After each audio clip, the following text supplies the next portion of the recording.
Hi everyone, welcome back to another episode of the Mail It In podcast.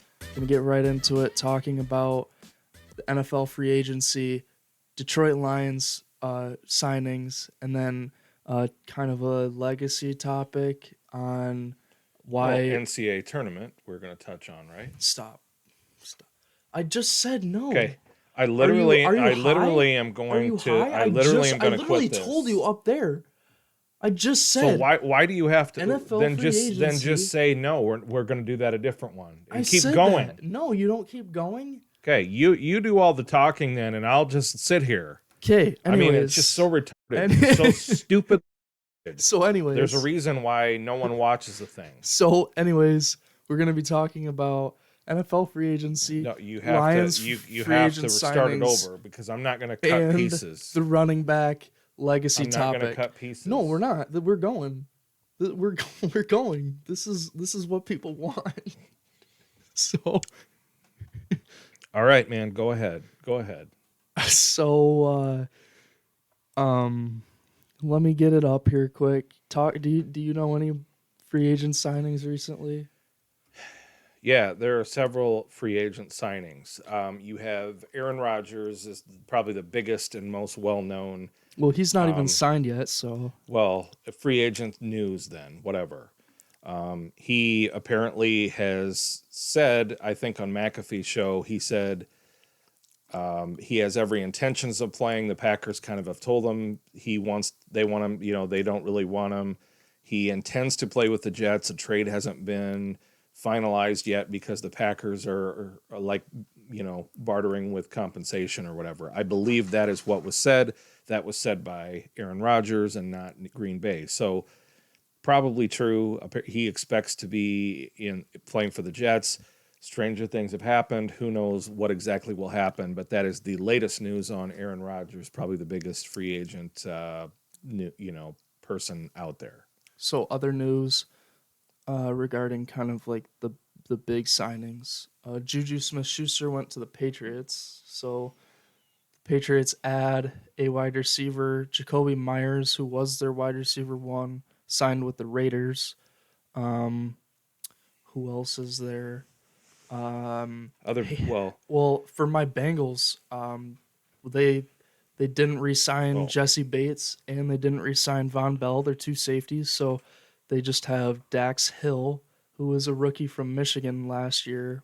He's going to be the starting free safety, and then they let go of their tight end Hayden Hurst, who I really liked. Well, so yeah, everyone's just at the edge of their seat to hear Bengals news, but hey, I guess it's part of it. So yeah, and then the Cowboys released Zeke Elliott, which I'm surprised, frankly, they kept him. They traded for Stephon Gilmore too. Well, there was other things. There was other things, and then we're going to talk about running backs a little bit, and we'll talk a little bit about the Detroit signings. But first, before we go any further, I forgot to do this in the last podcast. I'm wearing this shirt.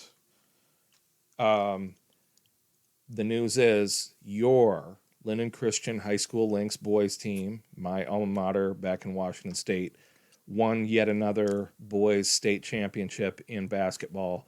Congratulations to them. You can start saying that when they actually watch this. Yeah, well, that's fine. But I mean, what I'm saying is they won. Their basketball teams, especially if you don't win a state title, you had a disappointing season. That's where their bar is. That's pretty impressive. Anyway, back to topic. Detroit Lions signings. What do we have? New guys they brung in, big one being David Montgomery. They signed him to a 3-year, $18 million contract. David Montgomery. So that's $6 million per season. Where did he come from? He's from Chicago. Okay, so he came from Chicago. So they needed a new running back because they didn't need a new running back was a thing because they haven't signed both of them yet. They have Swift, and I think they should resign Jamal Williams. Yeah, Jamal Everyone Williams. Does. I don't think you're going to get much out of Swift. If he were going to sign him for the minimum. I feel like this could be trading Swift. Maybe because Montgomery is like a Swift type player. Yeah, no, I think they did it probably anticipating that they may not get anything from Swift. Again, Swift's I don't know what kind of dude he is. He's a good player when he's healthy. He's just always hurt. He's like the Bertuzzi thing.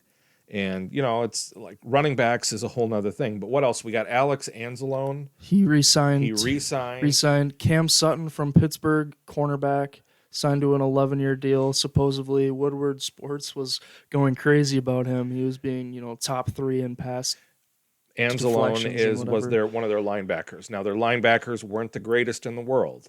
Anzalone had like a career year. He's someone.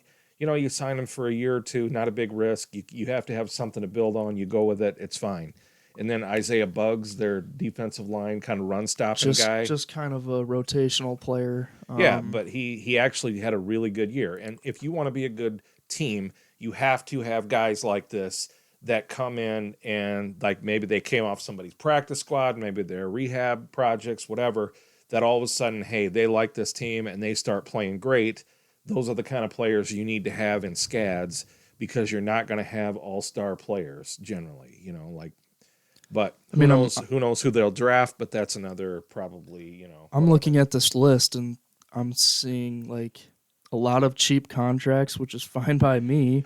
Like, I mean, 18.75 was the highest, and that was for Alex Anzalone. Well, and did they Or sorry, no, it was they Cam signed a Sutton. corner. Cam Sutton, yeah, he Right. was the highest. But So, and clearly their defense needs help. Their secondary is probably the worst in the league. I'm sure they'll probably go. The problem with secondary is that, corners, they signed the Ohio State kid to the 3rd pick overall, and he hasn't really panned out for that level of pick. They're hard to pick. Safeties, especially, are very, very hard to find. You just, they're not hard to find, but finding one that is going to be an NFL star is not easy to do. And there's years of I guess you would say, evidence to back that up. I've seen so many safeties picked high that are crap. that was going to be kind of what I was going to go into next. Like, the Lions are picking at 6. They Don't signed a take corner. a safety. They signed a corner. So does that mean corners off the table now? No, but they tend to go for the line guys. The Jalen Carter guy, I guess I read something earlier today. He did not perform at his draft day visit when all the scouts were in Georgia. Yeah, that's He always like strategic. he stopped because he couldn't breathe. I saw that. Oh, that's not very good. He gained 9 pounds, I think it said, and he had to cut off early because he was breathing too heavy. Yeah, And, wow, that's not good. so his stock has dropped a little bit. So maybe he'll be there for Detroit at 6. Corner still might be in play. But anything else? I mean, quarterback. Do you think possibly a quarterback? I don't think so because Carolina traded up. Houston's there. Indianapolis, that's 3 that need a quarterback. A lot of times, what about the cat that played at the end of the 49ers season? Like no one thought he was going to be crap. Again, you don't know. And that is why, again, some teams take the strategy of just try to get as many picks as they can because they know the more picks they have, the better chance they're going to find a star. It's just sort of saying, like, we know that this is a very tough process and there's nothing scientific. Like a lot of it is just luck. You take your best guess on a lot of these guys. And so that's why a lot of teams, the more picks you have, the better chance you have. So, but anyway, We can who else? move Who in. else? Anybody else notable for the Lions? Craig Reynolds, third string running back, maybe even 4th string, re-signed. John Kaminsky, rotational defensive lineman, and then Will Harris, DB, also re-signed. Were they trying to get a kicker also? I can't remember. I don't know. Nothing here on the free agency tracker. Okay, says I that, couldn't but remember. I thought letting Prater leave to the Cardinals a few years ago was probably a stupid move, but their new kicker, whatever. He's serviceable, I guess. It was their punter I was talking about, but anyway, so we can go into the running back thing. okay, well, like I said, you look at Zeke Elliott being released by the Cowboys. He signed a massive deal, Top, which me not was being he a a big top pick in his me draft not being year? a big Cowboys fan, I was really happy when they signed that deal because I knew it was going to burn him. I didn't think Zeke Elliott was going to be that great, but I guess what I'm getting at is He was selected 4th overall right in but 2016. what I'm getting at is, especially in the last 5 or maybe a little more, maybe 5 to 7 years, the running back thing has changed a lot. When I grew up and I was your age, running backs were prime, like very, very valuable. You get running backs drafted high, number one overall occasionally. You would, though they were extremely prized. You look at a Walter Payton or an Eric Dickerson or, tons of other guys like that. They were very, very prized. Nowadays, it is totally different. Nowadays, running backs are not given priority in the draft. There'll be one that maybe gets picked. Saquon Barkley, Right. second to the Yeah, Giants. and there'll be guys that get picked in the first round, but it's not like a run on these guys. Like most of the teams are focused on defensive linemen, quarterbacks, obviously, and maybe corners and receivers. Receivers. And that is those are the guys that get the money. And of course, obviously, tackles and stuff get money too. They're drafted a lot in the first round and sometimes very highly. But running backs are just not the problem is, and you've seen this many, many times. There's many examples of this. Running backs' shelf life in the league right now is not very long. So if you get 4 years out of a running back, like that's pretty good. So they know they're not going to last long, and that's been proven time and time again. Teams have gotten burned signing big contracts for running backs. Well, I So can they give some know they're- I can give some Go ahead. examples like Todd Gurley. Todd Gurley. Who was that running back for Sean Arizona? Alexander from Seattle. Was it David Johnson? David Johnson. He fell off the map. Like he had one good year. Saquon for the couple of years was not good. He just recently had a decent bounce back. But who else is there?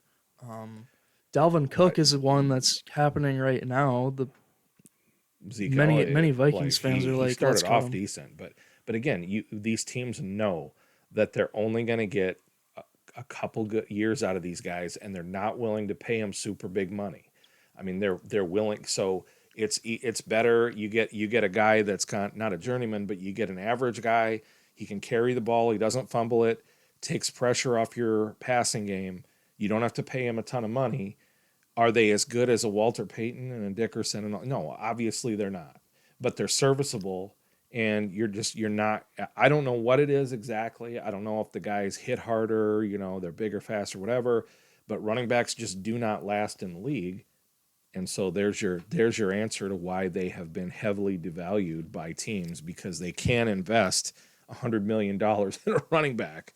It's just a good way to set your team back many years. My question, and it's probably not to you, it's really to no one, and you don't have an answer for it, but there's a couple running backs, especially one right now, Bijan Robinson. You probably don't know him. He's from Texas. Yeah, I've heard of him. Didn't remember seeing him play. I don't usually he's mocked watch. to go in the first round, middle to end of the first round. I think he will. After you saying that, why is there still teams that are willing to spend a first round pick on a running back? For instance, Cincinnati. Joe Mixon's 27 years old. He just had some crazy stuff with whatever. That's doesn't matter. But are they a team that would think about taking a running back, even though they lost two safeties, tight end? Why are teams? How long has Mixon been playing? How many years? I don't know the exact date, Well, but I think 2018 was his draft year. 2017. There's your answer. Like, he's not going to get a big contract by any team that's smart. Well, I think they signed him a couple years ago to Right. decent. And his value is going to be done. And I hate saying it as a football player, as a runner, man, you hit that wall and you are gone. Like Sean Alexander, the 1 year, like he was on the cover of Madden, and the next year he was nothing. He was done and out. That was Todd Gurley too. Like, I mean, it was literally like boom, boom, see ya, gone. And it's weird. I mean, like the guy the guy from Texas, okay, it doesn't mean that they don't get taken. Some of these guys may say, hey, this guy is really transcendent. Even if he only, hopefully he maybe can last 5 or 6 years. In that case, maybe you take a guy like that. I mean, you still need a running back. You need somebody. And then the other part of it depends on where the rest of your team is at. If you have plenty of linemen and you got you have a lot of slots filled, right. That's another part. So it's not like they're not going to go. It's just you're not going to see like 10 running backs in the first round. You're just not. It's just that's the way it is now. So anyway, Um, I anything else to say? Should we talk about where the name of the podcast comes from? I feel like we can do that the next one. I think we can That's do the fine. next one. That you'll have to tune in next time for that explanation. It's not terribly exciting, but you know. I quickly I guess my thought on the running backs Okay, go ahead. is there's a bunch of running backs that you have never heard of in your life that just randomly show up, and I wouldn't say it's, well, like you said, it's not the most important position anymore. Um, you can get away with having practice squad players being called up and, being being a serviceable running back, block, run for a couple of yards, and, if you need to, catch the ball out of the backfield. But there's no, like, a running back doesn't need to have 5 yards of separation like a wide receiver does. Or that was just an example, but I just I agree with what you said. Like, running backs are important, which, I mean, They are, they're but not. it comes down to their shelf life just isn't long enough for people to invest big money in them. When you look at the amount of teams that are putting wide receivers and tight ends in in the Backfield, in the backfield sets, yeah, sometimes. it's Like like I said, they're not using it. you're not going to substitute one of those guys for a good running back. You know, you need somebody. You just don't need a guy that you take third overall and you have to pay him $90 million. You know, that's where I'm coming from, and that's kind of what other teams have realized too. And it comes down to, like I said, some of the guys that we talked about in the past, they hit the wall and their career's done. Like their skills drop off the cliff. I mean, and then they are not usable anymore for a lot of them. Scares teams out quite a bit. So All right. anyway, Well, I hope you guys enjoyed that. Please leave a like, comment, and subscribe if you enjoyed. We'll talk to you later. Bye.